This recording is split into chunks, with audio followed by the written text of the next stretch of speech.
Good evening, everyone. Come on in to tonight's live Ask the Expert. Come on, let's go. We're talking toxic relationships tonight. Come on in the room.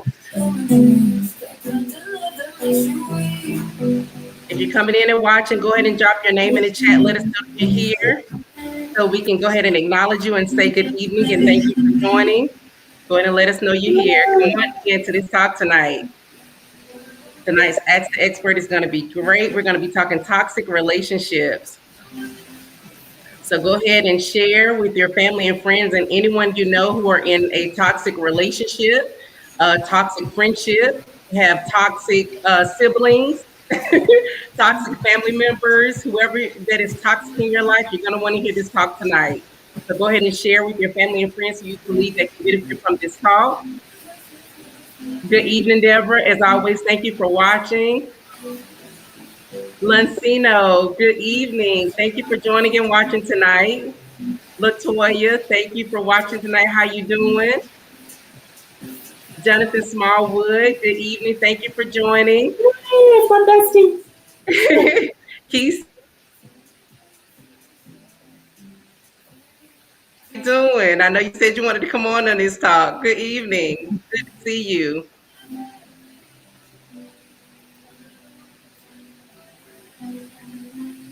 Go ahead and continue to share. Drop your name in the chat and let us know that you're here. And the song that's playing is applicable to our topic tonight, so we just wanted to kind of kick it off with a little music. If you just joined, go ahead and drop your name in the chat. Welcome to Ask the Expert with Michelle Riles this evening. We're going to be talking toxic relationships. So as I said earlier, if you're in a toxic relationship or a toxic friendship, or you have family issues with toxic people, we're going to talk about it all tonight. So come on in. Hey, Kisa. Thank you for sharing. I hope it can bless someone in your community and your network. Good evening, Margaret. Auntie, thank you for joining. All right, well, I'm going to go ahead and open up tonight's talk. It's 7:02, so I like to be mindful of the time. So thank you guys for spending a little bit of time with us tonight. And just wanted to welcome you to tonight's talk. We're going to be talking about navigating toxic relationships, so that certain dynamics into toxic relationships. So we're going to be talking about that. And for those of you who are joining me for the first time, I am Coach BJ, and this is Transformational Talks with Coach BJ, Ask the Expert. And Ask the Expert was created for professionals to come on and talk about and share their knowledge and expertise in a certain field or a certain topic that can hopefully expand our knowledge, give us some more insight to my viewers on helping them overcome something, helping them deal with certain things like toxic relationships, what we're going to be talking about tonight, and inspire people to learn different things. So that's what Ask the Expert is all about, and that's why I bring on a special guest every third Thursday of the month to come in and share this topic. Again, this is a platform where we come on and serve and give our knowledge and expertise to hope to be a blessing to someone that wouldn't otherwise maybe seek help or ask for help or deal with shame or deal with a certain issue, on their own. So that's what Ask the Expert is all about. And before we get started, I always ask everyone to go ahead and get out your journals and your notebooks so you can take notes. Again, this is going to be a great topic. And even if this topic doesn't necessarily apply to you, it's good to always have these knowledge and tools to be a blessing, to be able to help someone else to say, you know what, I heard someone talk about this topic, and, here are some of the things that, he or she shared. And, I think this can really help you, So again, all these talks may not necessarily be applicable to you, but again, it could be a blessing to help someone else. So our special guest tonight is expert licensed professional counselor, Michelle Riles. And Michelle and I actually met in college, and we pledged the same sorority, Zeta Phi Beta. She was a Zeta before I was, so she kind of pledged me. And from there, we just became really close friends and became best friends. And I became her son's godmother. So we just have had a long-term relationship since college, and she's just been a blessing in my life. And but more importantly, like I said, I love her expertise and I love the knowledge and experience that she has gained over the years to be able to come on here and share this topic with us. So before we get into the topic, I wanted to share a little bit about Michelle. So Michelle is a licensed professional counselor with the state of New Jersey. She have worked in various mental health and criminal justice settings throughout her career, but currently landed with a managed care organization supervising a team of clinicians that manage higher level of care, pre-certifications for mental health and substance abuse. Michelle is empathetic, a mental health professional, highly accomplished in counseling, crisis intervention, treatment analysis, and planning, along with years of experience working and managing a team within a successful managed care organization.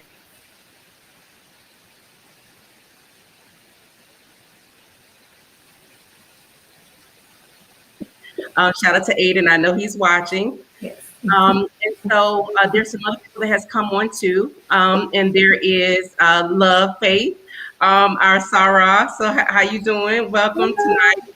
Love you too. Hi, Kim. Thank you for joining. Shanae, as always, thank you for joining. My mother is on. Good evening. Thank you for joining. Again, thank you guys for joining tonight. Sarah, thank you for joining. Good evening. So thank you guys for joining. And like I said, share if you believe this topic is going to be a blessing to someone. For those of you might have came on after I started talking. But again, we're going to be talking everything toxic relationships. Again, not just romantic relationships, but all type of relationships that could be toxic, family members, friends, relatives. So it's just all around toxic relationships. So without further ado, please welcome tonight's expert, Michelle Riles. And so we're going to go ahead and get her kicked off here. All right. So welcome, Catherine. Thank you for joining. Aiden, I see you joining. Hey, son.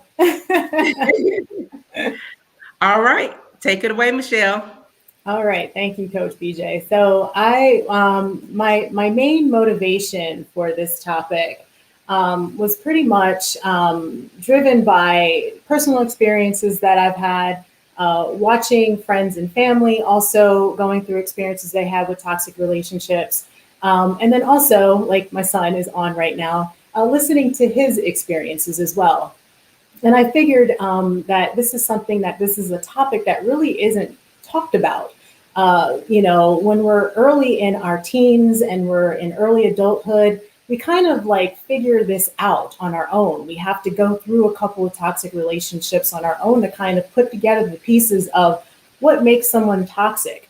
So as I was listening to my son and him talking with his friends and things like that, and I had this weird idea that I would contact his guidance counselor and totally embarrass him and say, hey, I think you guys need this course in health ed. You learn about reproductive health, you learn about sexual health, then why can't you guys learn about all the things in between and what makes a healthy relationship versus a toxic relationship? I feel like that is missing. And I think that discussion needs to be had very early on, especially in the teenager years, when the teenagers are starting to get into different types of relationships. Even with their friends, there may be some toxic elements that might come into play. So this was mostly my motivation for today's discussion. And then also I had to bring my boy Bernie in here, and we're all just pretty much done with toxic relationships, right? So Bernie brings this kind of mood. He's got his big sage stick there, he's got his crystals, and he is just sick of it. And that's pretty much where probably a lot of us are, is that you've gone through relationship after relationship, and you figured, how did I end up here?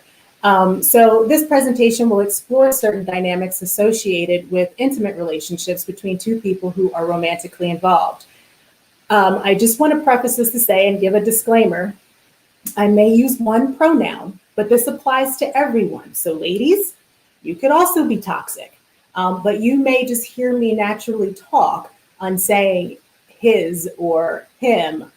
That's because that is who I deal with in intimate relationships. So, but this applies to everyone, all people. Doesn't matter if you're heterosexual. It doesn't matter if you're lesbian, gay, bisexual. It doesn't matter. Toxic is toxic, and it can happen in anyone.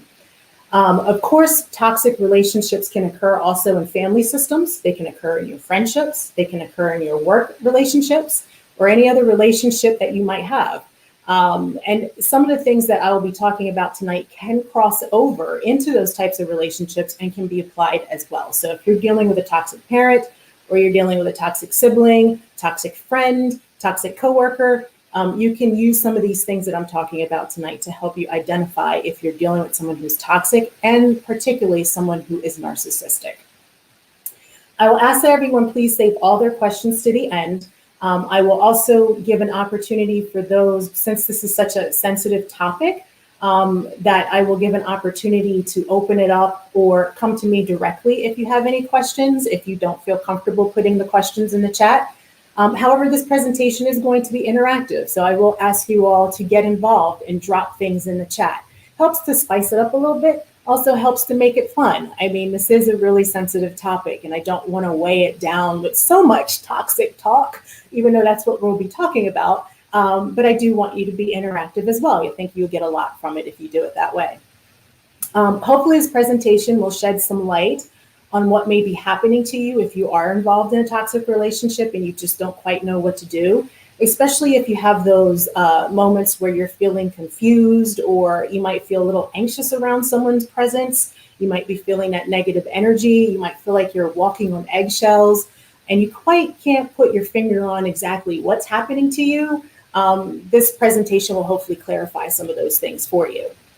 And then we'll also explore some red flags versus green flags in a relationship, some toxic characteristics, some early or subtle warning signs. We all know the common ones, but there's some subtle ones that we might miss. The vicious cycle of abuse, more specifically related to narcissistic abuse, and then also how to get out and start your journey and start healing and support if you're needing that. So we're just going to jump right into it. What are some red flags that you look for? I'm interested in hearing you put your thoughts or your answers into the chat. I did put a little screenshot there, or a little meme there. It says the little dozen red flags. Don't you just love them when they present with them? But go ahead and put into the chat what you feel are some red flags, or what are some red flags that you actually look for in a relationship. And I'm able to see the comments now, so I'm glad you guys love the Bernie meme there. So go ahead and drop. I can see your chats now, so if you can drop in there some of the things that you might think is a red flag, like you're going on your first date, and some things don't seem right, and you're like, this might be a red flag. What are some things that you feel is a red flag to you?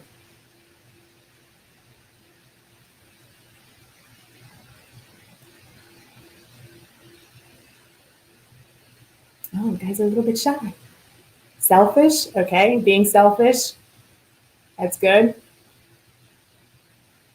Physical abusive or aggressive or yelling, not treating the waiter appropriately, those are some red flags. Being late is a more common red flag, and I don't know how many times someone might show up to a date late. Aggressive.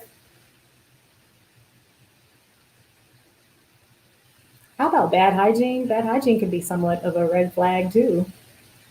Manipulation, yes. All about them, talking all about them on a date, correct.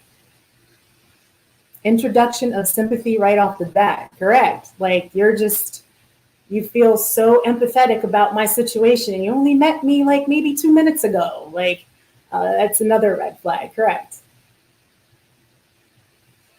No manners, yes, that's a big one. Smacking at the table.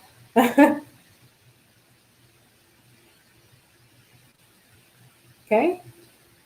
All right, so those are some of the dismissive. Yes, dismissive, like they don't really have time for you. They're calling you when they want to call you, just kind of not really interested. Some of you might get ghosted, and then they're coming back in and they're popping in again, and you're like, are you interested or not? Like, I don't know what the problem is here. So yeah, so those are the more common red flags that you might see. I'm going to advance to the next screen, and this might blow your mind. And we're going to address some of these red flags. But here are some other more subtle red flags that you might not catch on to. So this is where you have to really trust your gut and your intuition. And I will put this out there that you really don't need proof to trust your gut. Chemically and by research wise, there's things within the body that tell you, warning, warning, something's not right. If you listen to that warning, that internal warning sign, that is telling you that something is off, something is not right about this person, and maybe I should run.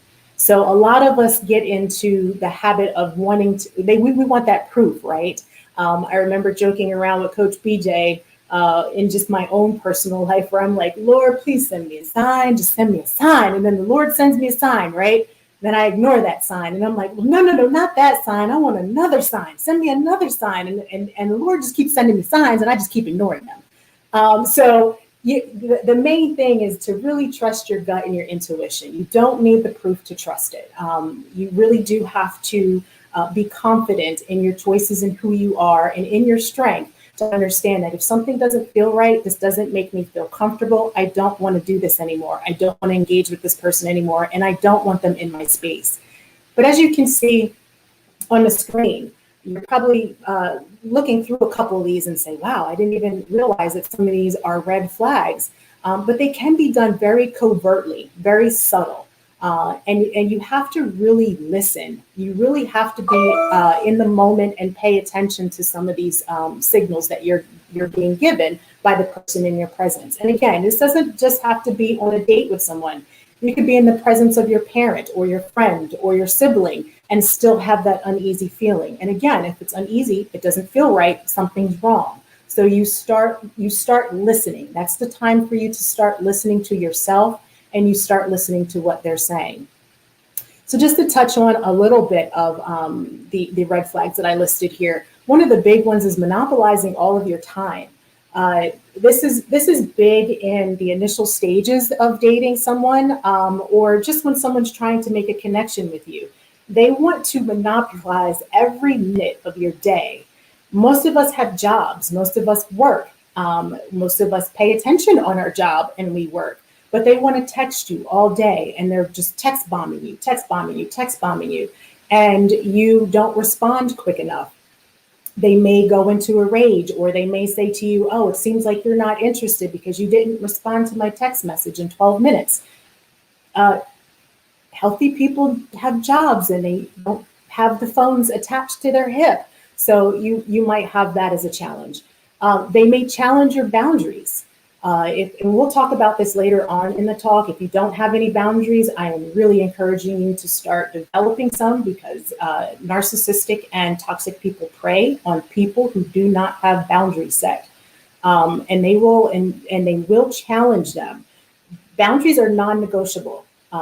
Boundaries are put in place for you to protect yourself, protect your value, protect your self-worth, protect who you are. So if you set a boundary that says, I do not appreciate, or I will not engage with anyone who cheats on me, and you will leave that relationship, that's exactly what you have to do.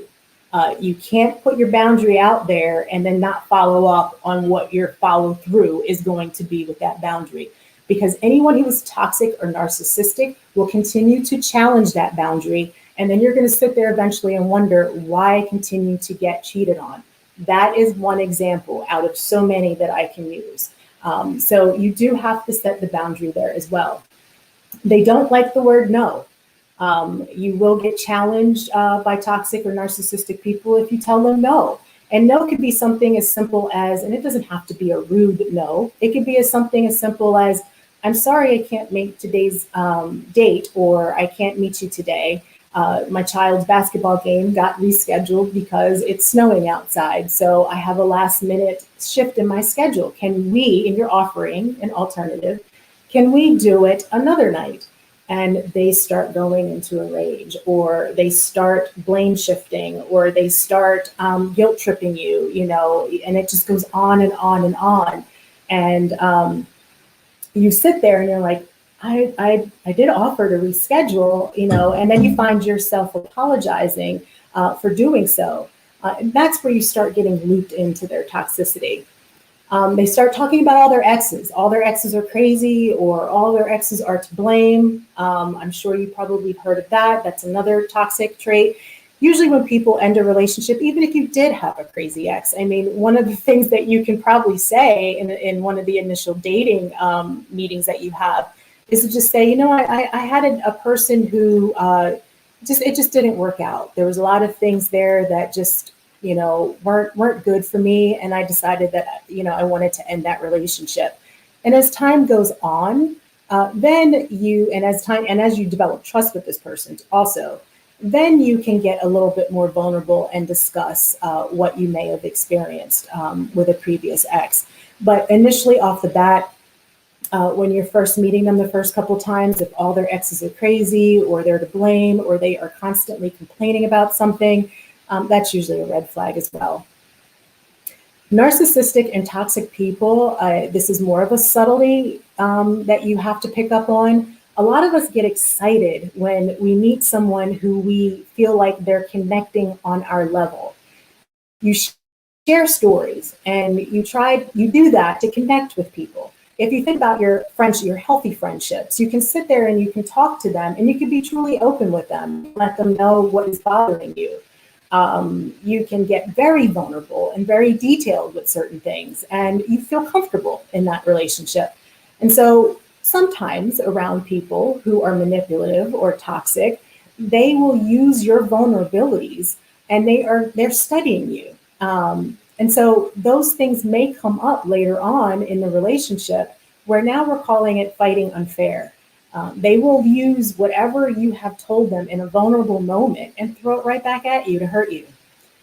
So it's very imperative that early on, when you're dealing with someone, to build the trust and make sure they earn it before you start talking about all your vulnerabilities. There are some things that you might have to share right away. But there are also some things that you can probably just keep tucked in for a little bit until you get a little comfortable with them, just to make sure that they're not going to use that against you. And I say this because eventually a toxic or narcissistic person will use that to tear you down and cut down your self-worth, and you want to really protect yourself. I touched on already on the critical and nitpicking. I really don't need to expound on that. Walking on eggshells feeling and feeling anxious. Again, that's another warning sign. You just quite don't feel comfortable around them.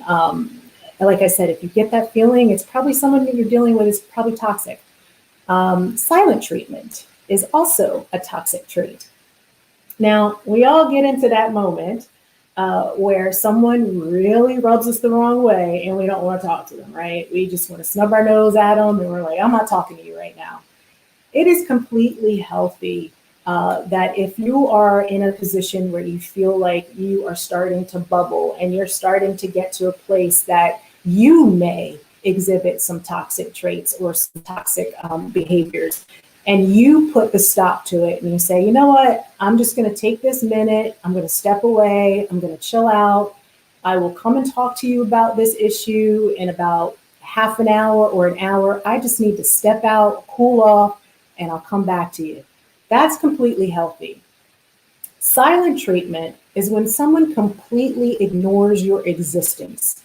You could be sitting there and talking to them and they do not even think or blink an eye that you are in the same room as them, even though you are sitting right next to them. That is silent treatment. And sometimes the silent treatment can go on for hours. It can go on for days. It can go on for weeks. That is a toxic trait to also pay attention to. Also, with the early stages of dating, we call that quote unquote ghosting. If someone ghosts you, I would be willing for you to encourage blocking them and not letting them come back up. Mature, healthy people will give you a reason for not being ready to date, or something may have come up. But I think that there's pretty much wasting your time if someone ghosts you for weeks and then they pop back up again. It seems like they may have some things that they need to work out before you come back to them again. Mocking you for your success, or they may even mock themselves. This happens very subtly early on. And some people do it so underhandedly in a way. You might hear them talk about themselves, like, nobody wants to give credit to a garbage man driver. This is all I am. This is what my job is. Some people might not like it, but that's, I'm just a garbage man.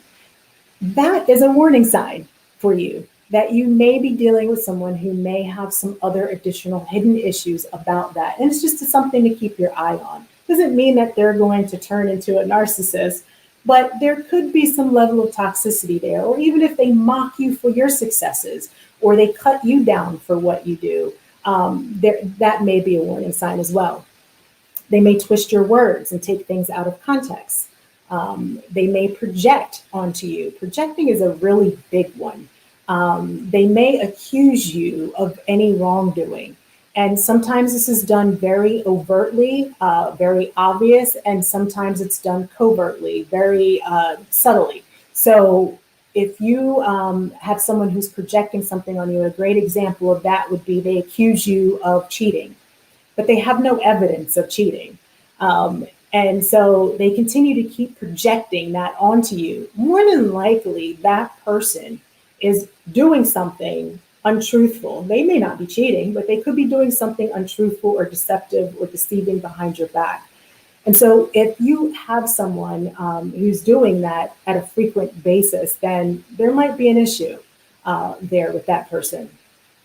And as I'm talking about all these red flags that I forgot to mention early on, is that all of us exhibit some toxic trait. So none of us is exempt for this list. So there are times where we may step out of ourselves in a relationship, and we may name call, or we may yell and scream, or we may become inappropriate ourselves. So everyone at some point is toxic. When it becomes borderline abusive or abusive is the pattern in which it happens. So when I'm talking about these red flags, you're probably looking like, oh goodness, well, sometimes I don't admit when I'm wrong. Oh man, sometimes I forget stuff. I might be unreliable at times, or I might guilt trip someone here and there, but I would not start cutting yourself down here. The only time that this becomes a concern in your relationships is when there is an established pattern and things continue to keep happening over and over and over and over again. Then you're getting yourself into a problem. Another red flag would be unreasonable demands or ask. They're asking you to do something completely outside of what you would normally do, and you keep telling them no. Again, the word no, they don't like it. And again, it's your boundary, they're violating it. And so they continue that circle and cycle, and they're trying to get you to step out of yourself. Future faking is another one. So when the way that you might see this is when they may say that they want to marry you, right? You've been dating for 3-4 years, and they continue to keep saying, I'm so in love. I want to be with you, only you. Baby, I'm going to get you a ring one day, and they never do. And next year comes, you don't get one, and the next year comes, and you don't get. Now you're 8, 9, 10 years in. That's future faking. And a person like that is more than likely a toxic individual that you probably just want to move away from, because they're not meeting the needs that you're wanting in a relationship. And then, of course, there's other things there that you can see. I mean, the screen has been up for some time now, so you can kind of get an idea of some of the other additional red flags there. So like I said, trust your gut, your intuition. It is your internal warning sign that something is not right. And you also do not need proof. And you also do not need to pray. If you're religious, you do not need to ask God over and over and over again to send you proof. You listen to the warning signs that your internal system is giving you. It will save you a lifetime. Now that after we talked about all those red flags, here are some green flags to look for early on. People who are healthy and who are wanting to work with you and who are really interested in just being with you and just valuing you as a person. Again, it doesn't have to be a romantic relationship. It could be a friendship. It could be your sibling. It could be your parent. Someone who's really wanting to have a healthy relationship with you. does these things. And this is just some meme that I had pulled off of the Millennial Therapist website that kind of highlights some of the relationship green flags out there. So they apologize when they're wrong. Their words and behaviors align. The other thing with that too is that sometimes people's words don't match their actions, but how about their actions don't match their actions? So, meaning that there's some people out there who will say, "Oh, well, you know what? That example that I gave you about the ring. Oh, you know what? I gave you that ring. I went through and I followed through and I gave you that ring. But in the meantime, they're name calling and they're yelling at you and they're raging and they're disrespecting you and they're talking about you behind your back and they're like not supporting you. Yeah, that you might have gotten me the ring, but on the other hand, now you're using that as leverage or collateral to keep me in something that is toxic, and they're manipulating you. So their words and behaviors will align, and vice versa in a healthy relationship. They also encourage your connections with others, friends and family. That's another red flag. If you are with someone and they do not like your friends and family, and you've known them for 6 months and they're like, well, I don't like your dad, or I don't like your mom, or I don't like your brother or sister. You met them twice. How do you not like them? I just get that feeling. I just don't like them. You're probably dealing with someone who's toxic and you might need to let them go. Friends and family should always be your priority, and anyone who's healthy and anyone who wants to encourage you and be in a healthy relationship will always support that. They also speak about their ex-partners with respect. Again, some of us might not do that, right? But as you mature and as you grow into yourself, you start in a relationship ends, you just start to just say, you know what, we just didn't work out.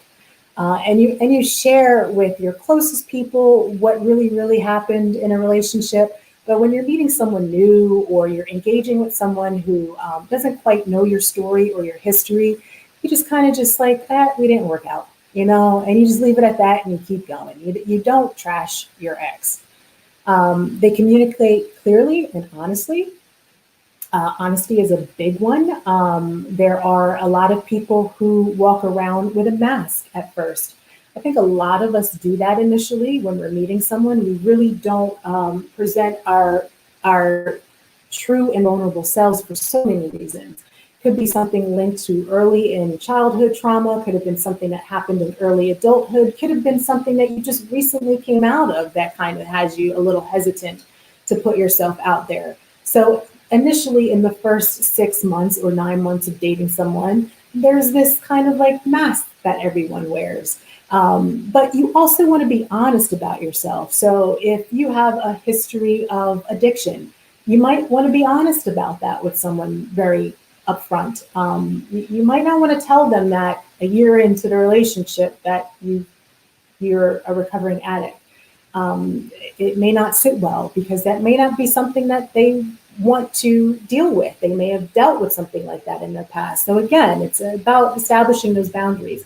But also too, the individual themselves also has to put that out there early on to avoid any of those things. But again, healthy individuals, they communicate clearly and honestly. Healthy individuals also set, honor, and respect boundaries. We talked about that already. They show up authentically and offer you space to do the same. They allow you to be yourself. They are intentional about resolving conflict. You're not going to go in these circular roundabout conversations. They're actively working on growth and healing. This is a big one. Like I mentioned before, all of us have toxic traits. For example, one of the things for myself, I could sometimes react before I respond. And so I'm aware about that about myself. And so there's things that I do individually to continue to grow and heal from that. And I engage in reading self-help books, or I go into support groups, or I go into things like that to help learn how to respond to people rather than reacting to them. So again, healthy individuals clearly know the things that they need to work on. And you may hear that on a first date, that people are saying like, hey, I know that this is what I need to do. And this is some of the steps that I've taken to work on that as an individual. You might want to give that person a chance. But if you hear someone on the date talk, well, I don't have anything wrong with me. There's, I'm all good here. They've got something to hide there, and they're not really quite telling the truth. They share compatible goals for the relationship. So a healthy individual, whether they want the relationship or not, they'll be honest about that. And they'll tell you up front, look, I just want to take this slow. I want to take my time. If you're compatible, the other person will also feel the same way. And you'll be able to have an honest conversation about that. And then they make you feel seen, heard, and appreciated. I think that's a pretty big one as well. So that's just touching on some of the green flags to look for in a relationship. Here's where we're going to get into the thick of things. So narcissistic abuse is a totally different animal. And we know about like the physical abuse and things like that, where it's pretty obvious, right? If somebody's being physically abused, it's not really hard to pick up on. You know when someone's being physically abused. There's usually some signs there going on. The person might even tell you I'm being physically abused. And there's also a legal consequence for someone who's being physically abused. It's easier to prove. With narcissistic abuse, it's not often and not all the time. And there's a lot of things that happen with the cycle of narcissistic abuse that a lot of us get entangled in, and we get lost and we don't know what the heck is happening to us. And so we'll get into that. But I do want to say that narcissism and the word toxic are used a lot.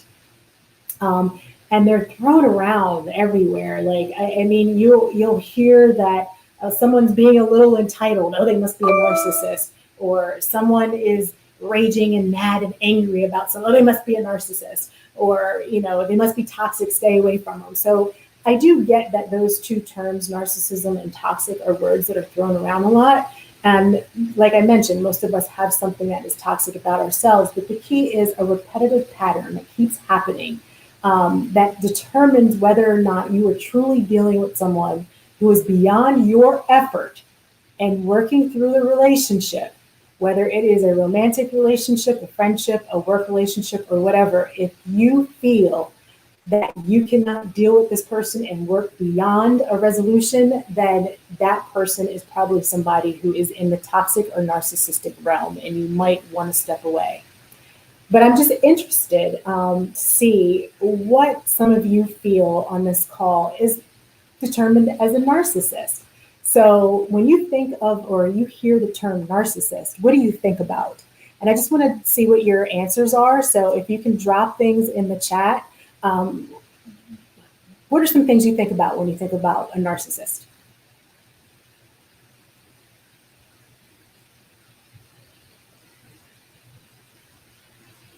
Some of the things that come up, maybe entitled, sense of entitlement, braggadocious. Some people might think that a narcissist is braggadocious. Ego, big ego driven.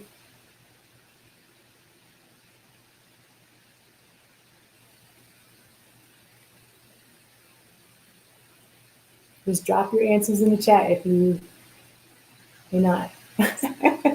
Jonathan said Trump. Okay. Yes, I was trying not to go there and mention Trump, but yes, vanity, being very superficial, self-absorbed, egomaniac. Yes, someone who's got a head this big and thinks that they're the greatest at anything.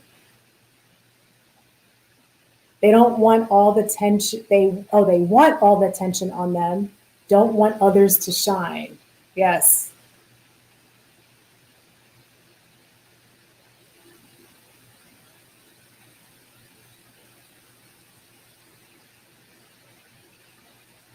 Actually, when we talk a little bit more about the cycle of narcissistic abuse, Catherine, we'll talk about, you mentioned that they want all the attention on them. It's actually quite the opposite with some of the narcissists. They don't want the attention on them. They don't want to be called out as a narcissist or found out that they are. It kind of gives their gig up. Embellish the truth or outright lie. Yes, exactly. Self-absorbed. Yes. Don't like to hear about themselves. Yes, Tavon. Tavon's one of my son's friends. He's 16, so that's very insightful, Tavon. Very good. Yes. They can tell you all about yourself, but don't tell them about themselves. All right, good.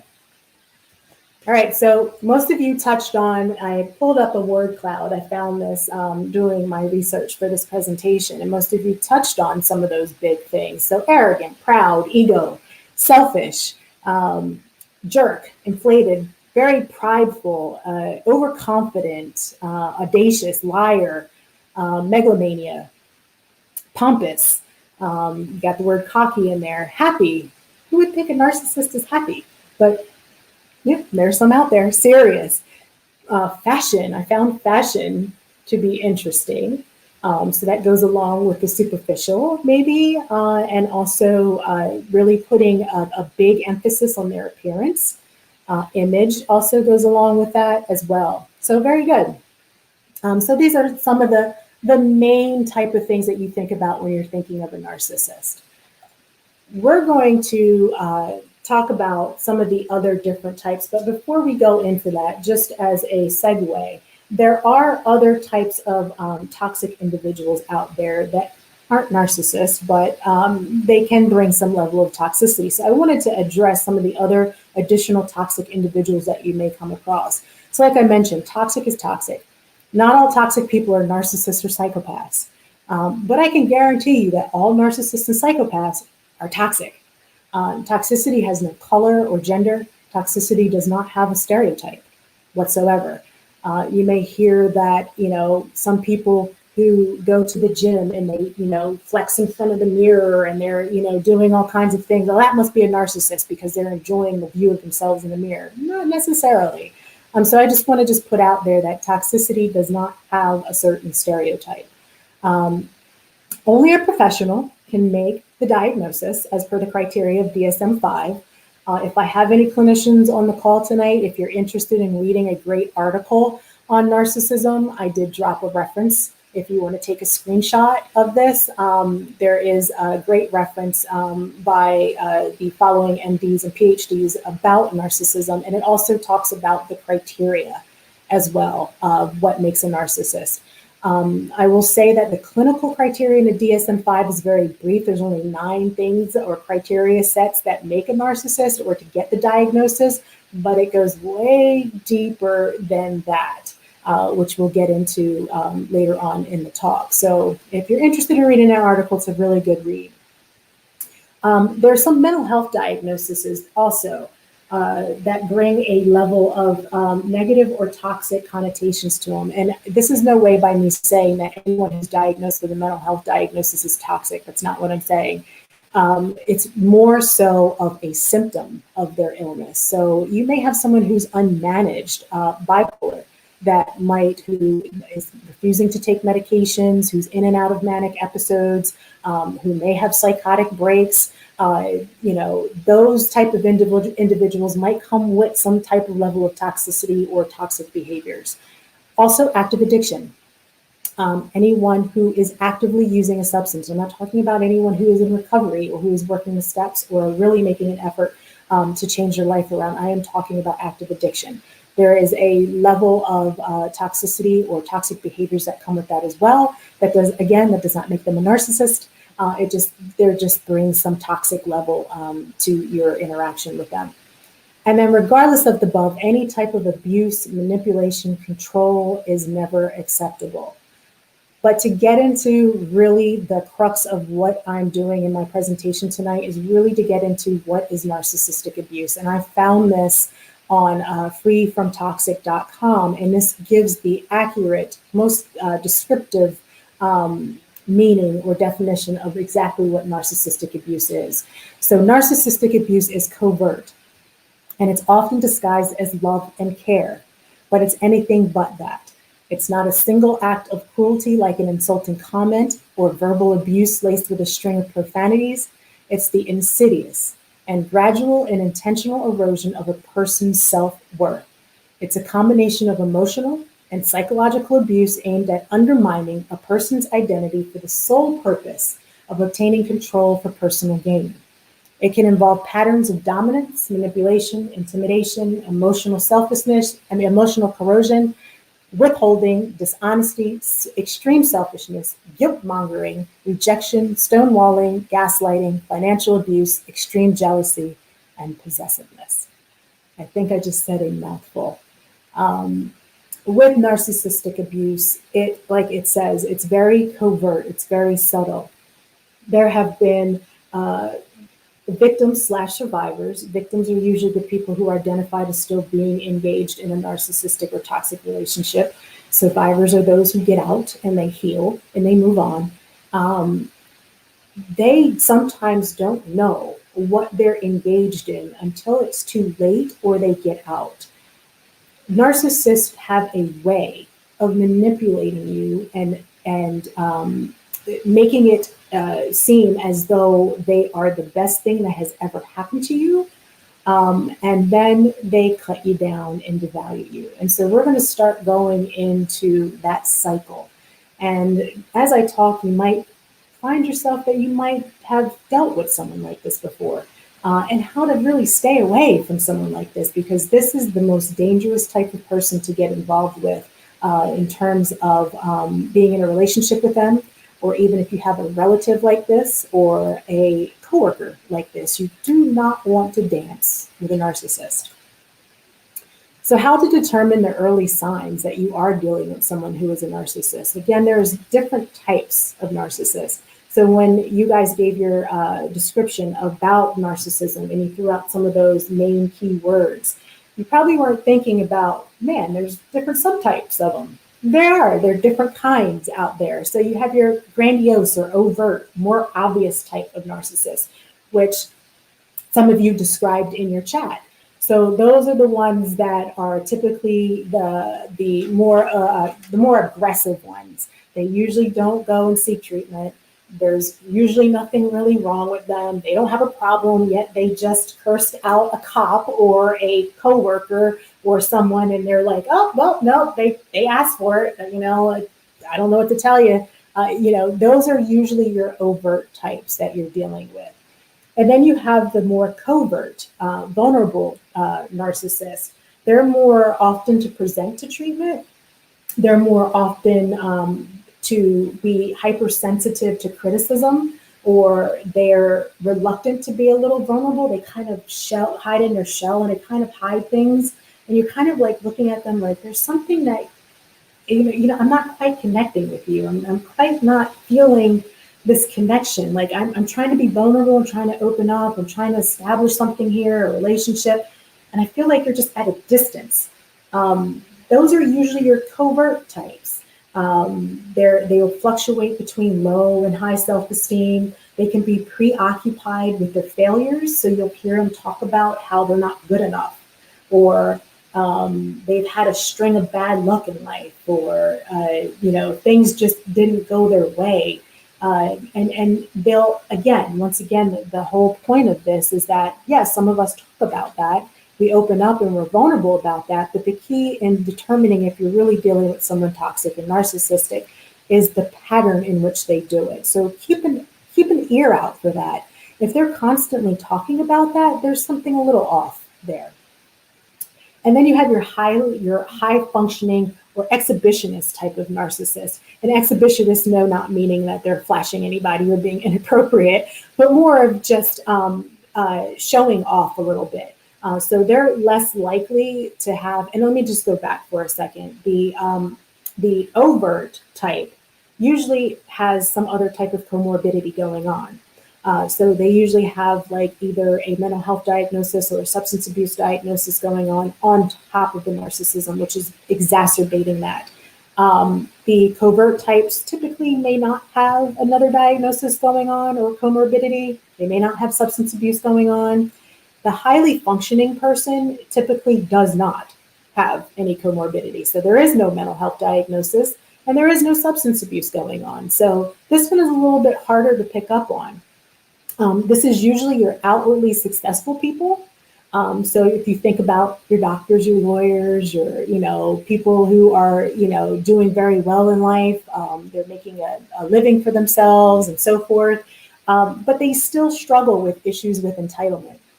They feel like Things have to be their way. One big example that I can think of, if my mom is on the call, she used to work with lawyers. They're very successful and they're very high functioning, but they can be entitled. And some of them like start raging and going into fits if you don't do things right away. So there may be some narcissistic traits going on with that person. Doesn't mean that they're fully diagnosed with a narcissistic personality disorder, but they definitely have some narcissistic traits going on. And then also these people have unempathetic behaviors. They really can't tap into walking down the street and seeing a homeless person on the side of the road and have some empathy for that person. You may have them make a comment, why don't you just get up and go get a job? Like, this is this person that's just lazy and just feeding off society and doing this and this and that. And they may not have empathy for that person. Usually people say, man, that's just sad, or they don't say anything at all. But this type of high functioning person doesn't really have that much empathy involved, which is kind of bizarre because some of our doctors, you have to be empathetic to be a doctor, right? So you think, but some doctors out there also carry these narcissistic traits as well. The 4 stages to narcissistic abuse. We're going to start getting into the nitty gritty now. So love bombing is the first stage of narcissistic abuse. This is when you met, like you're going on a date, went really well, go on another one, went really well, go on another one, and you're like, wow, this person, I'm blown away by them. They feel like, I feel like I'm getting a really great connection with them. We're talking, everything's going great, everything seems intense, but they're love bombing you. And love bombing can be, they're sending you flowers, they're sending you cards, they're promising to take you on big trips. You've only known each other for 2 weeks now. They're promising to take you on big trips. They're promising to introduce you to their family and how they want this for the relationship and they want that. And you're like, relationship? Wait, we just known each other for 2 weeks. Like we just went on 3 dates and a Zoom call, So let's slow this down for a second. So when you're in that intense love bombing phase, and what narcissistic people do when they're love bombing, it's all manipulative. They're trying to create a trauma bond with you, and they're trying to suck you into their world. And they also are studying you at the same time. So this goes back to the vulnerabilities that I was talking about. If you share your vulnerabilities early on and you do not set that boundary for yourself, that I will not get into too much detail with this stranger that I've known for 2 weeks, they cannot use this information about me and use it against me, nor can they manipulate me, nor can they hurt me. I am going to take my time to get to know this person. If they are love bombing you through text messages as well, constantly texting you throughout the day, you're so beautiful, you are the most beautiful person I've seen on the planet. That is a red flag too. No, I know I'm not the most beautiful person on the planet. There's so many other beautiful people on this planet. So I know I'm not the most beautiful one. Those are some of the type of examples that they use in the love bombing phase. What this eventually does is create, or it's the beginning of a trauma bond, which makes it difficult for victims to get out of a toxic or an abusive relationship, because this is the intermittent, slow, insidious abuse that they put onto a victim to suck them in and keep them in something that is not healthy. So you have the love bombing stage. Everything is going good. You're feeling on cloud 9. You felt like you met your soulmate. You're connecting. You're going in 6, 7, 8 months now. Things are still, on track. Everything's great. Life is great, right? They're now idealizing you. They're now putting you on a pedestal, which is completely unrealistic. No one should put you on a pedestal. If someone puts you on a pedestal, just let them know, please get me off of it. I don't want to be on a pedestal. And you probably want to just take that as a warning sign as well. None of us are perfect, because once you get on that pedestal, according to a narcissist or a toxic person, and you do something wrong, like maybe not respond to their text message within 15 minutes, you are automatically off that pedestal, and now you are completely devalued at that point. And I'm just using this as a small example. There could be many other examples that I could give you, but just as an example of how the cycle goes. So now you've been love bombed, you've been idealized, you've been put on this pedestal, you messed up, you did a human thing where and to a narcissist or to someone who's toxic, it can be completely unrealistic and far-fetched and so far out there. Like, who can respond to a text message every 15 minutes? No one. But to someone who is toxic, they may be preoccupied with something like that. And so now you're devalued. Now you can't respond to my text messages. You must be up to something. You must be distracted. Something must be bothering you. Now something's wrong with you, according to the narcissist or the toxic individual, because you're not doing what they want you to do.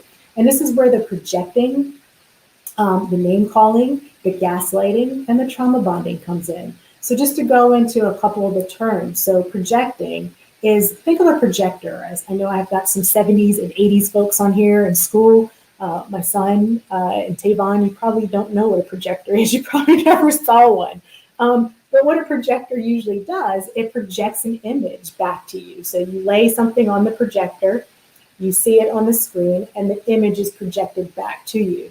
This is essentially what a toxic or narcissistic person is doing. They will project all their negative qualities or traits on you. And I always tell people this, that anyone who projects is pretty much that's a confession to you. That is where your ears should perk up. That's where that little inner intuition and gut starts turning, where you're like, you're accusing me of doing something wrong, such as cheating, but you have no evidence. I'm home every night with you, not going anywhere. You don't see me engaging in anything inappropriate. I thought our relationship was going great, and now you're accusing me of cheating out of the blue. That is usually probably the time to start looking yourself into what they may be doing behind your back. No, I'm not suggesting that you snoop in their phone or do anything like that. I am just saying that that's where your warning bells are going off, and that if they're continuously on that path of projecting their negative traits onto you, that is a warning sign that you're getting yourself into abusive territory. The gaslighting. This, and again, I don't want to make it all completely political, but there is some gaslighting that has happened in the last couple of years, just in the political realm, period. But the gaslighting is more so a manipulative tactic used by abusers and narcs as a means to question your reality. So when someone tells you that you aren't seeing or hearing things right, even though you heard it, even though I heard you just call me a name, but you're saying, no, you're crazy. You didn't hear me call you that. That's a form of gaslighting. Or you do see evidence of them cheating, and they're like, no, I haven't. I don't cheat. Like I didn't send a text message to so and so. No, like your friend didn't see me out there with another girl kissing so and so. Like, they will gaslight you and try to change your or alter your reality. And that could get really dicey and hairy as well, because you could get turned around in that. And then they'll start blame shifting. And once that starts happening, or they may start raging on you, that is another symptom or sign where your ears should start to perk up and say, something's not right here. And you're starting again going into that cycle of abuse, and you might want to get yourself out of that. The other one is the trauma bonding. As I said, that comes from as a result of the love bombing stage. So the trauma bonding is a stage where most victims stay, or they find it extremely hard to move on or leave after they've decided that they wanted to stop the relationship or end the relationship, or the toxic individual or the narcissist discarded you, or they ended the relationship. The trauma bond is created by the intermittent reinforcement, the intermittent positive reinforcement that you get from this person, followed up with more abuse or disrespect or devaluing or name calling or whatever the negative behaviors are. And so you have this back and forth that's happening. And so what's happening there is that you're creating a bond. But unfortunately, it's a trauma bond with the person. And then the ultimate is then developing cognitive dissonance as a result. And the cognitive dissonance comes in where you're like, oh, well, this person is not so bad. Like sometimes they treat me really well and they're really, really sweet and they take me places and they send me roses and they want to marry me and all this other thing. And then on the other hand, they're calling you names and they're degrading you and they're raging on you and they're yelling. That creates what's called the cognitive dissonance. And so you kind of like play this game in your head, like, I want to leave, but then there's times where he's really, really kind and he's really sweet, and there's times where they're not. Like maybe it's me, maybe I'm the narcissist, maybe I'm toxic, maybe I should do more, and then you start again getting into that cycle of abuse.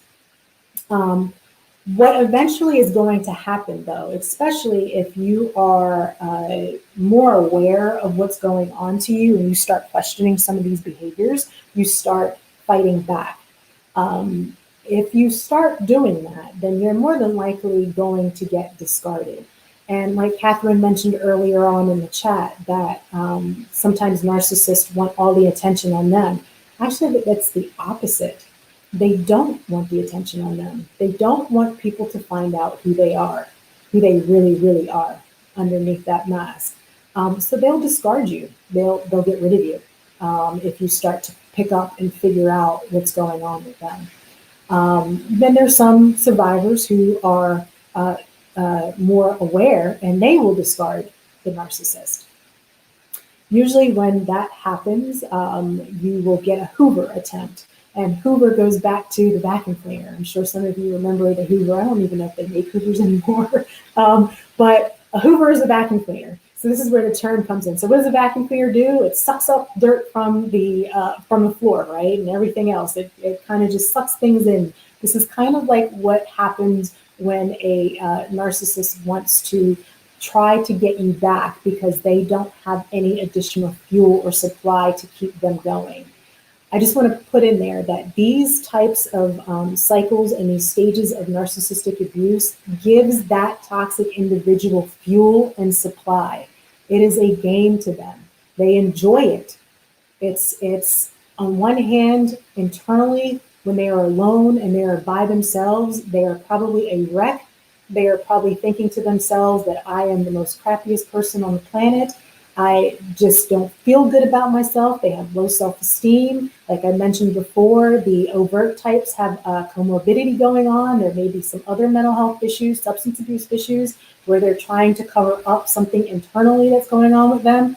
But for the most part, because they don't like themselves very much, they find joy and happiness, fuel, quote unquote, supply, in cutting other people down.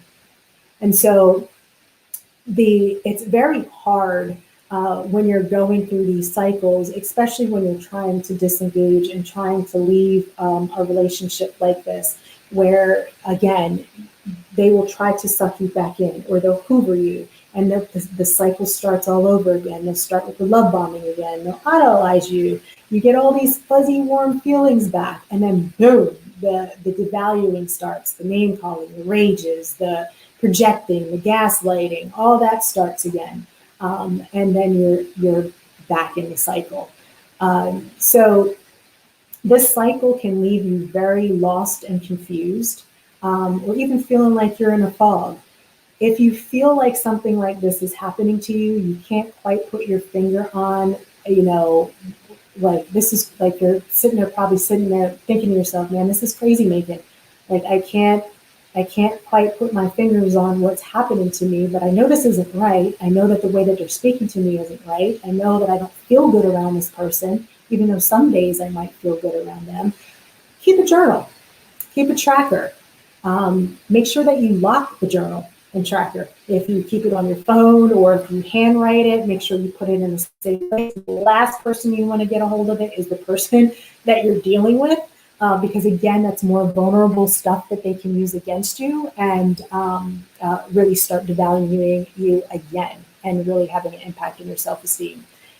Eventually, though, people do want to get off this roller coaster.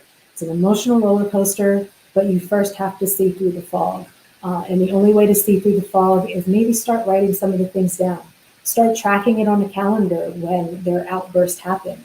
If it's happening quite frequently, if it happens like 5, 6 times in a month, then you probably got an issue there. You probably got someone that you're dealing with that's more than likely a narcissist or who's very, very toxic.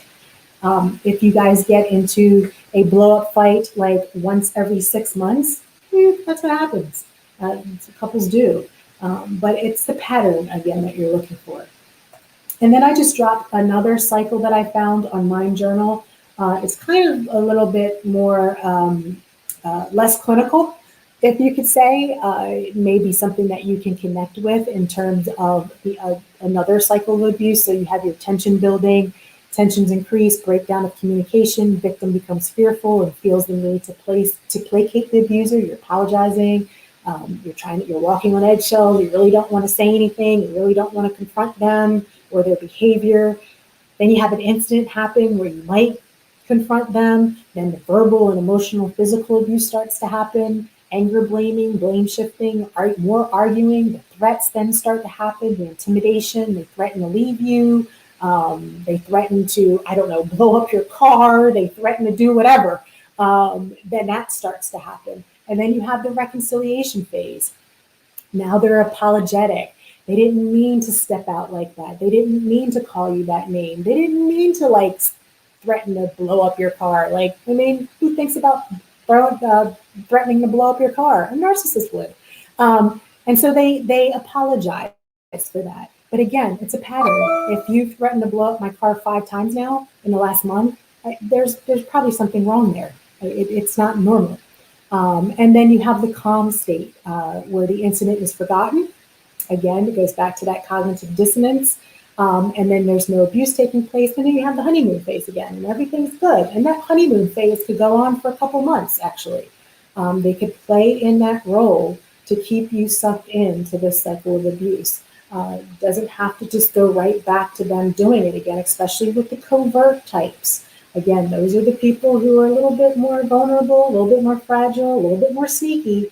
It might take them a couple months before they start cycling back again into the stages of narcissistic abuse. So that is where that starts to happen.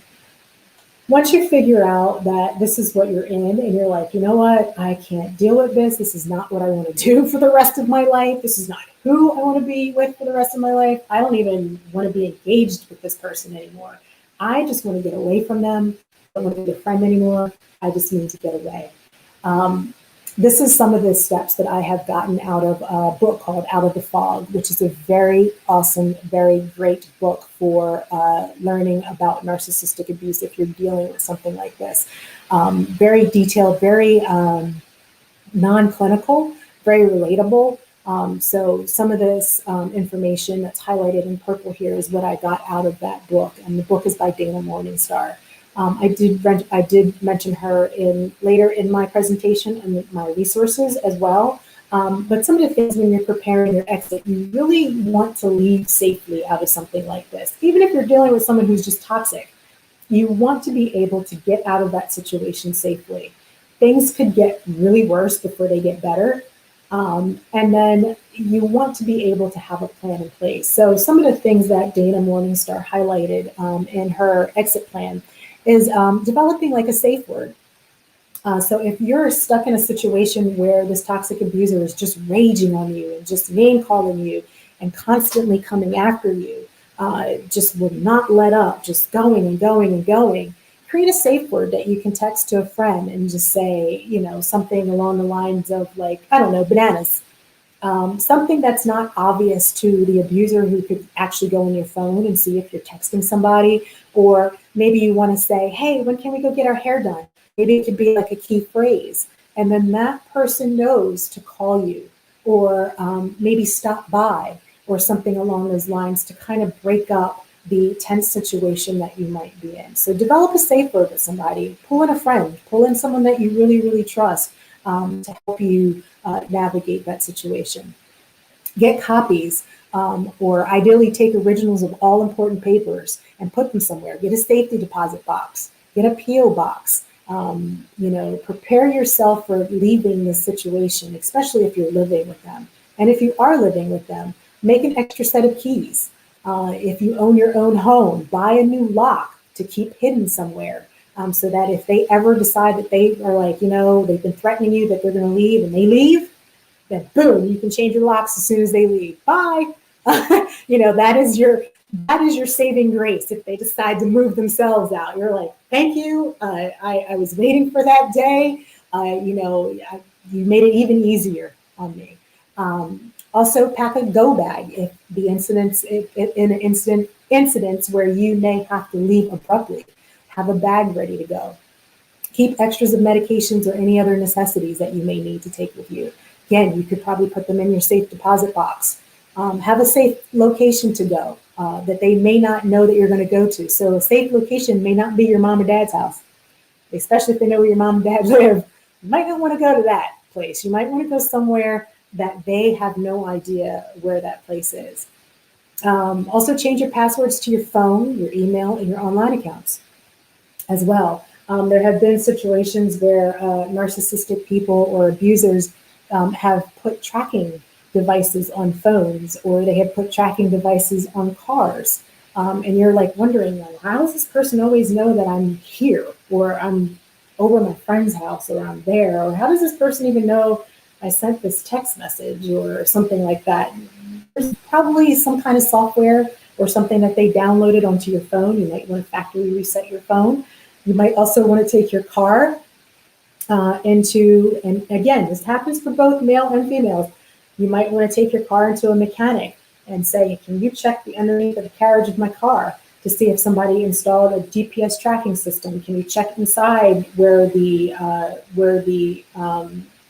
electrical components are hooked up? You might want to check in there as well. Sometimes they hide it in the glove compartment, or they put it in behind under the tire. So you might want to check to see if there's any other tracking devices as well. And then again, change all your online passwords.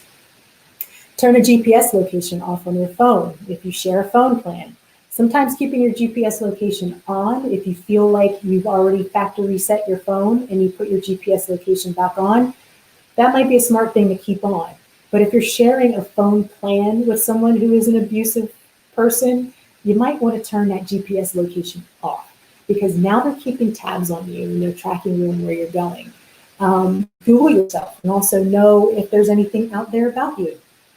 I do this all the time with myself, only because of my profession and dealing with crisis. And I've also worked in criminal justice settings. I have learned from the best, actually, to Google myself and see what's out there on the web about me and try to remove as much information as I can.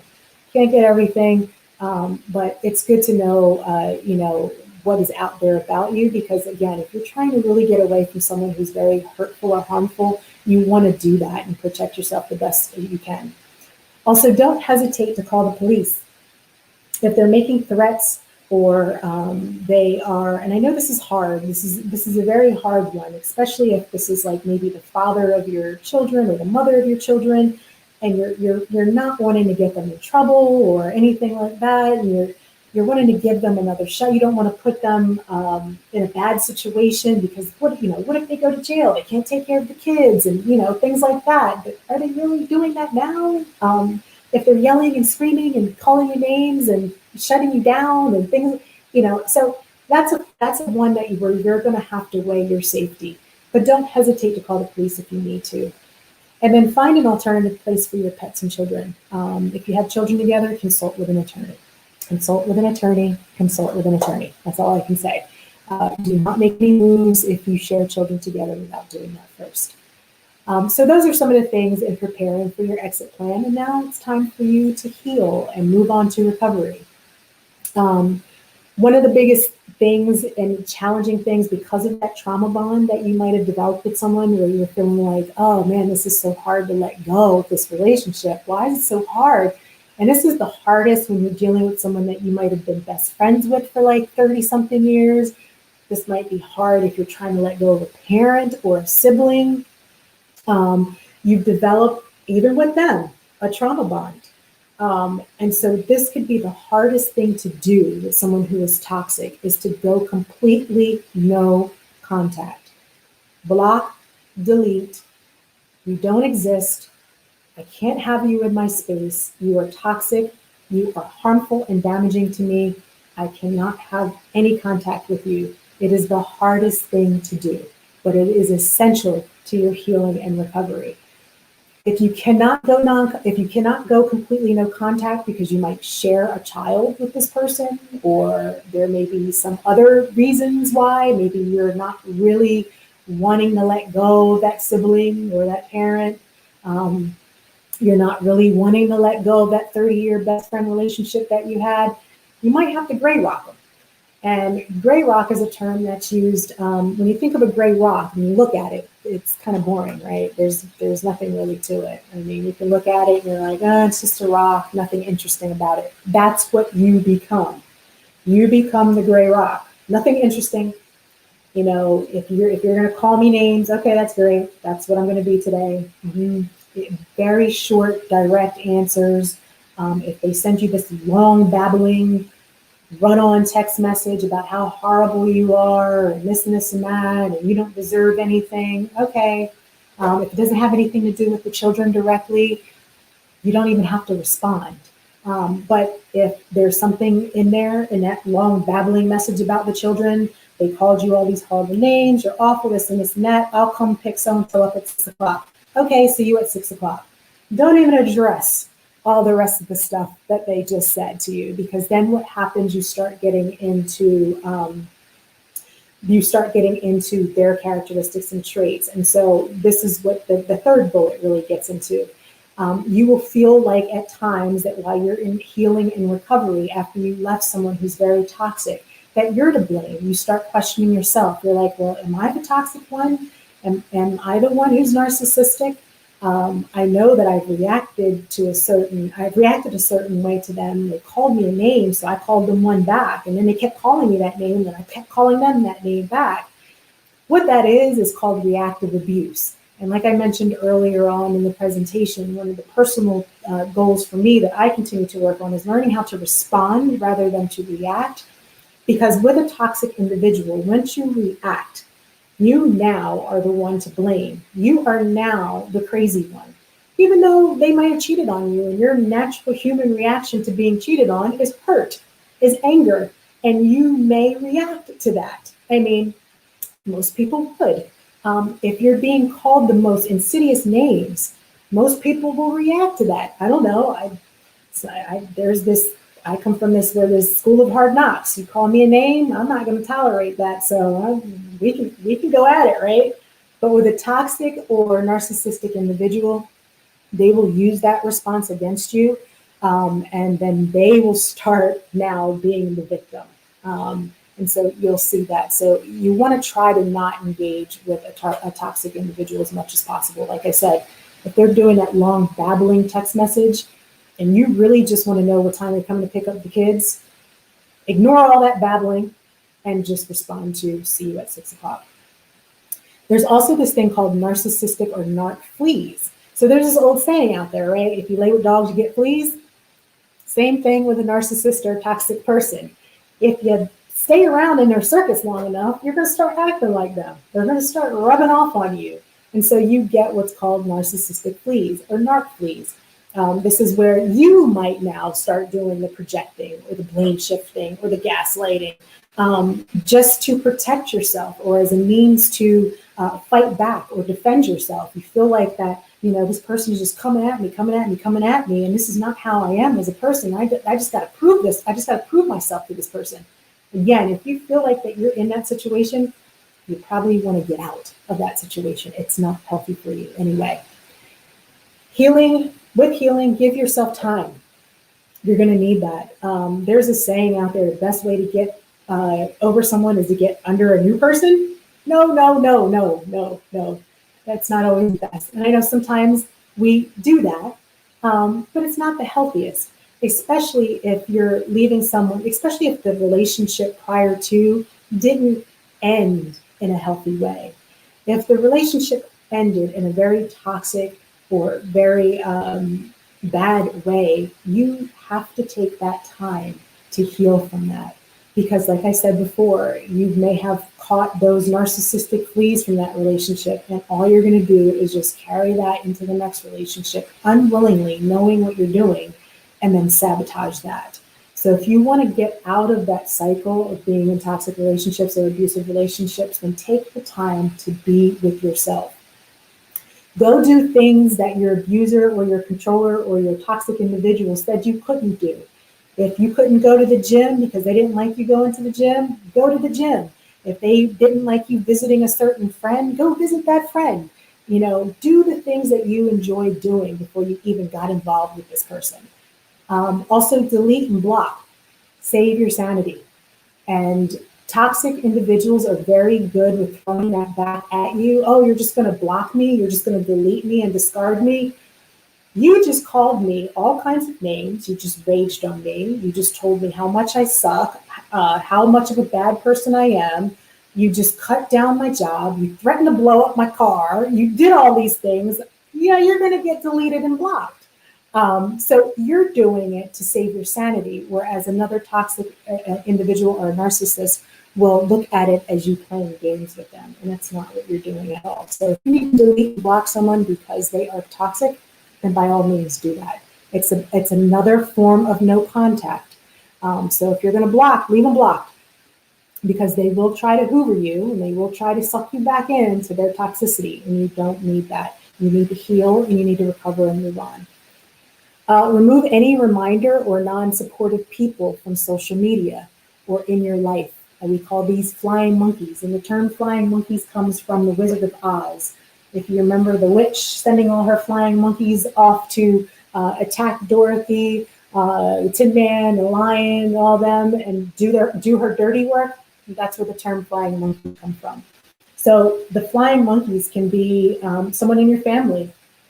Let's say you're wanting to disengage from not speaking to your sibling anymore, and you might have cousins that might be siding with the abuser and telling you, going back and forth with information. That's what a flying monkey is. So you want to get rid of those people as well. So this is what makes it very difficult to leave sometimes, because some of those flying monkeys could be mother-in-laws, father-in-laws, sisters, brothers, cousins, friends, mutual friends that you guys had for years of being together. So if they're not supportive of what's going on and they're siding with the abuser and not really wanting to hear your side of things, and they're kind of just telling you to get over it and move on, and not really wanting to take the time to support you, those are people that you don't need in your life as well, or in your healing and recovery journey. Like I mentioned, engage in self-care. Find a support group in your community or online. This is very, very important to get around people who understand this type of abuse. Again, like I mentioned, and you're probably like, your head is probably exploding right now, like, oh my gosh. It's very good to get into a community to really get with people who understand what's happening. They'll speak your language, in other words. Read, read, and read. I can't stress this enough. I have a few resources to share with you that you can take a screenshot of, that I found that were very, very helpful, not only for myself, but others who may have experienced abusive relationships or toxic relationships. So I will share them with you. The opposite is also true in the sense of abusive relationships, and that the more you reach out for support, the less isolated you will feel. So oftentimes victims are ashamed to share what's going on with them, or they are victim shamed within their own families, their own communities. And they won't share what's happening to them. They might feel embarrassed. They might feel like they failed. Either they failed their marriage, or they failed their relationship, or they failed being a best friend, or they failed at being a good sister or daughter or son. And so they don't share with people. They just suffer in silence. But the more and more you talk about it with someone who speaks your language, the more and more you will heal and be able to recover from something like this.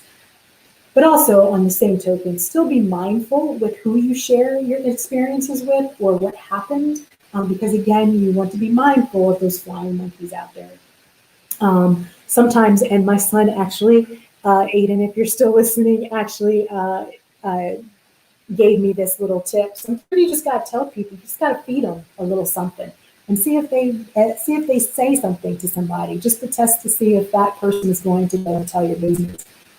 You might have to do that in that situation to determine who and rule out those flying monkeys and see who they really are and get them out your life. Also, forgiveness. This is a big one. Forgiveness comes on your time. Forgiveness is also not always an option. I know that I hear this in the church communities that, oh, you got to forgive that person, you got to move on. They might not know the whole story. No, you don't have to forgive someone who's been physically abusive to you. You do not have to forgive someone who's been emotionally or mentally abusive to you. And if you do decide to forgive, that comes on your own time when you're ready.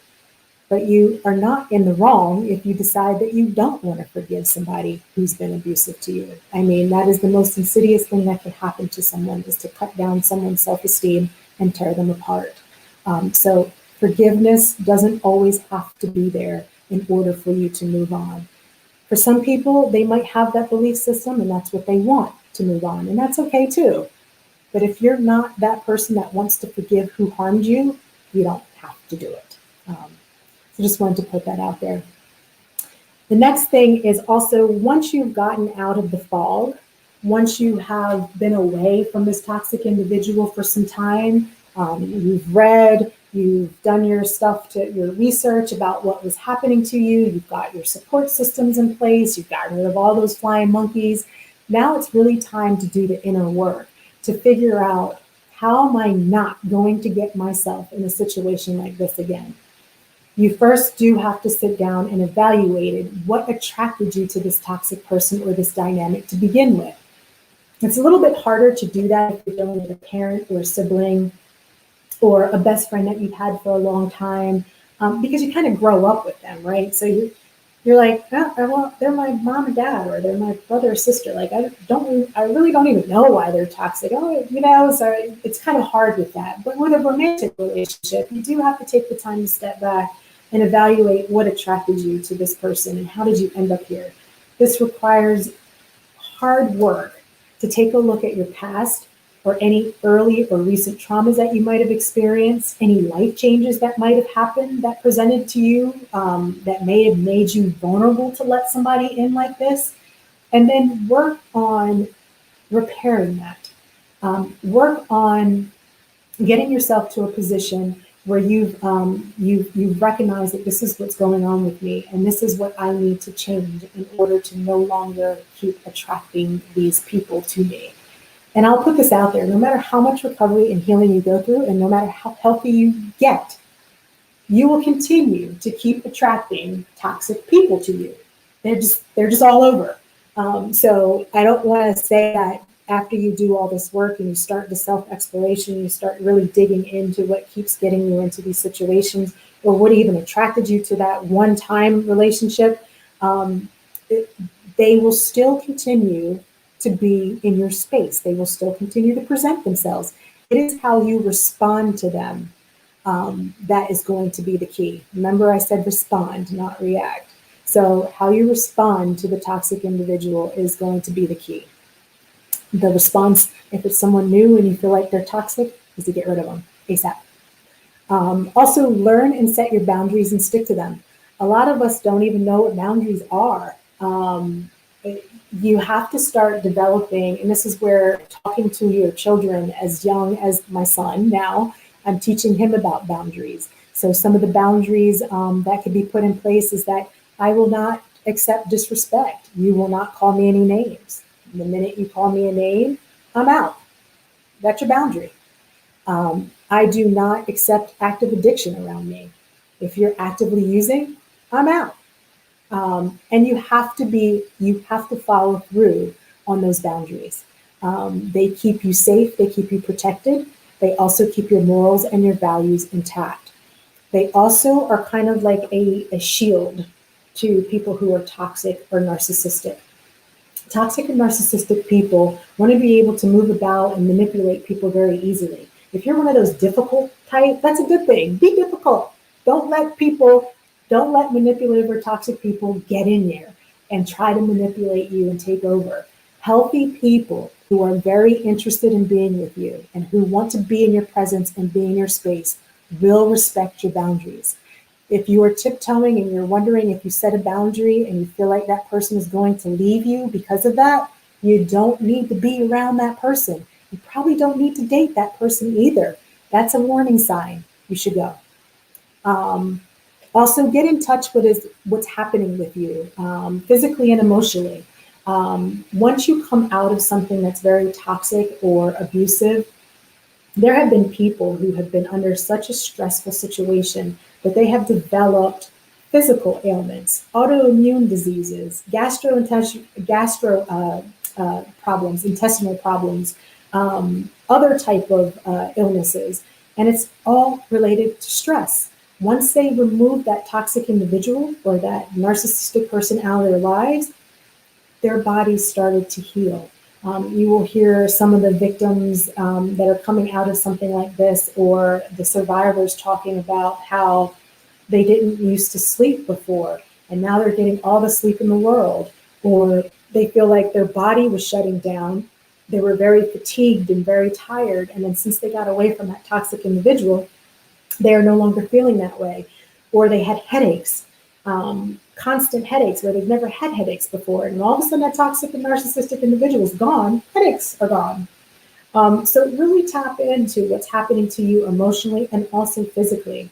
There is a hormone, cortisol, which is the stress hormone, that increases when you're dealing with a toxic and abusive individual. It's your body's natural defense that's kicking in to say, I need to get away from this thing or person that is harming me.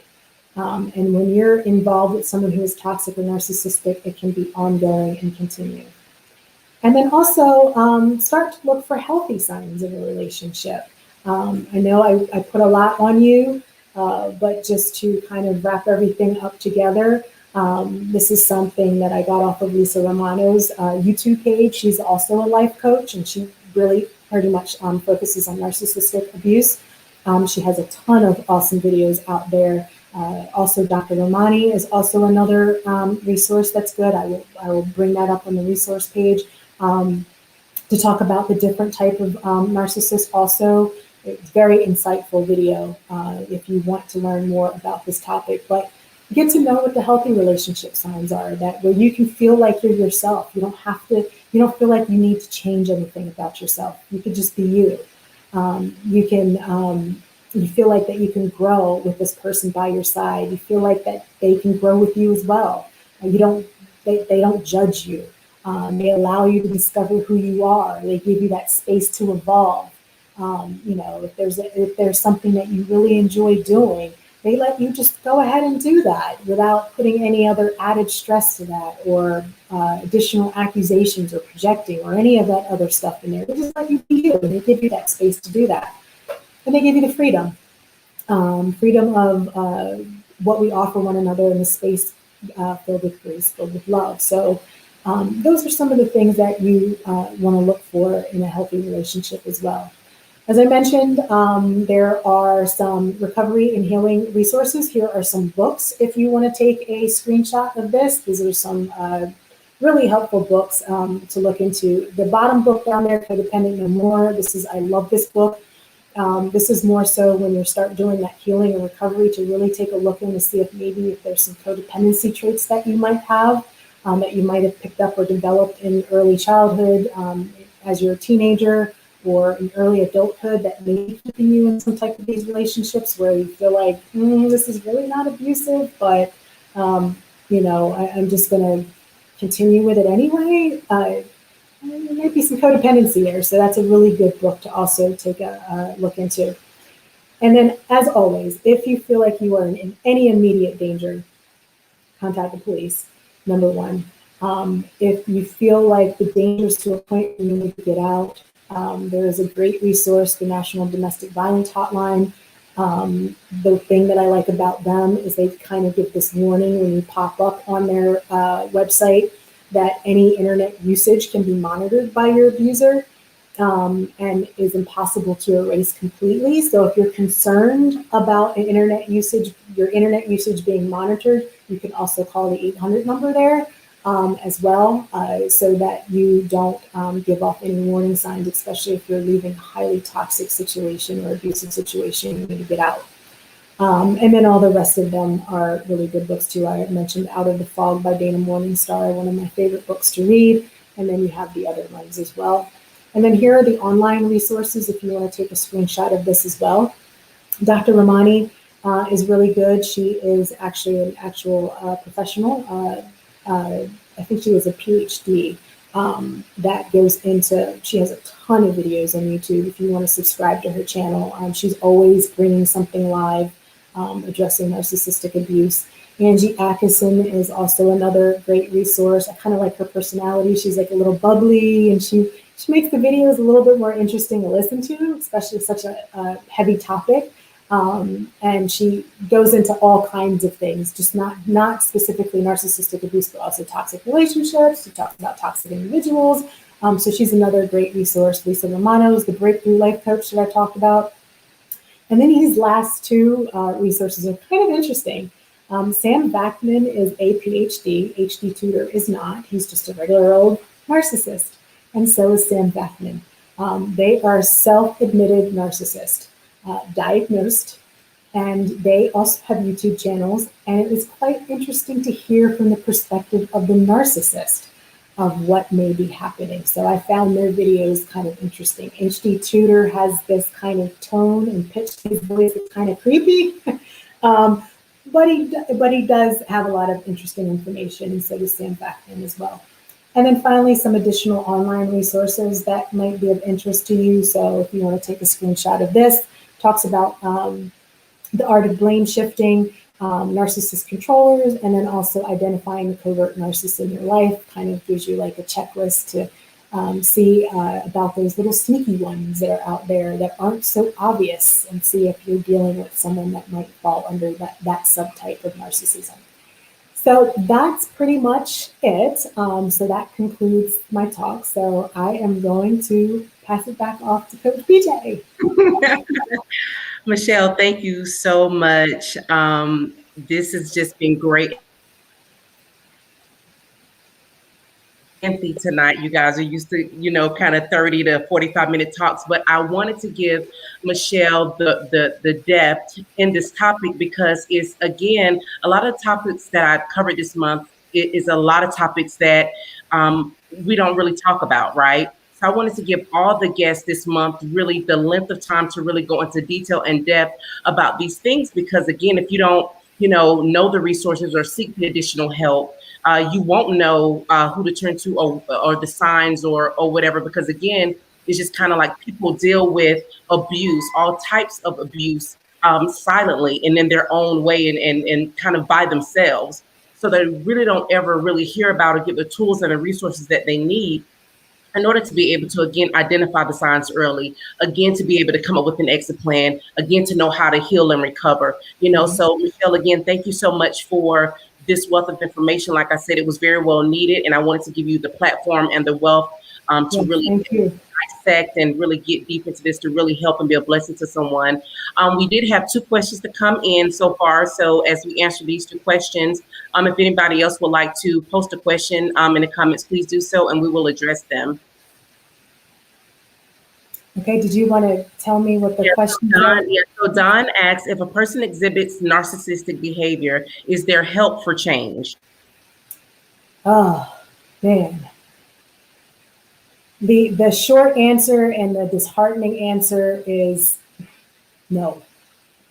There is, I'm not going to say that no one can make a change. Typically, people can if they're willing to commit to long-term therapy. Narcissistic personality disorder is that. It's a personality disorder. So when I describe this to people, think of your own personality, right? If you decide to go to treatment to change your personality, the core of who you are, just like, I'm asking you to change from being empathetic. I'm asking you to change from being a caring person. I'm asking you to change from being a happy person. And I'm asking you to go to therapy to change this about yourself. How difficult is that going to be for you? That's going to be extremely difficult, and it's going to take years for you to change your personality.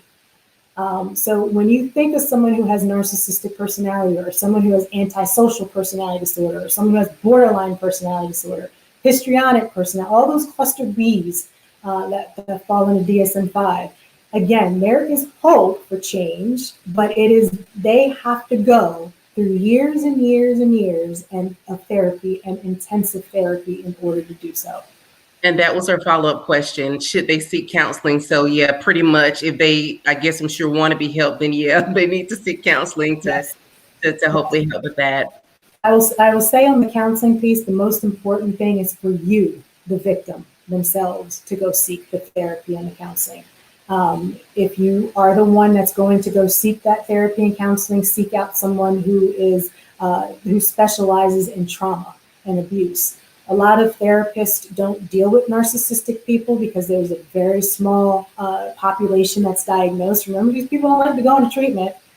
There's nothing wrong with them.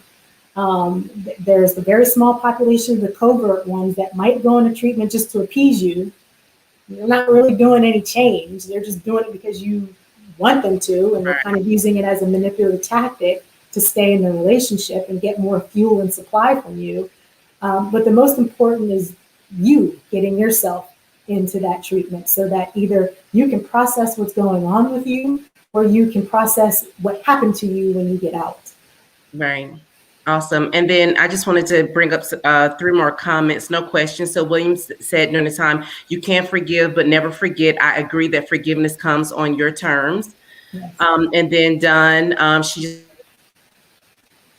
this was a great wealth of information. And then Tony put in here that this was much needed. So these were all the comments and everything that came in. And Tony has a question. She said, can this behavior be hidden over a length of time and not come out? Most definitely. There are victims who have been in relationships with a narcissist for 8, 9, 10 years, and then that falls off. Wow. Okay. Yes. Well, great. If anyone doesn't have any other questions for Michelle, I just, again, want to thank you for coming on. Again, this topic was definitely well needed. Over the month of February, I did all types of love. So we started off with Love Still Wins, Life After Divorce. I came on and did a talk last week about the love languages and about just love, the weight of love itself when you say, I love you.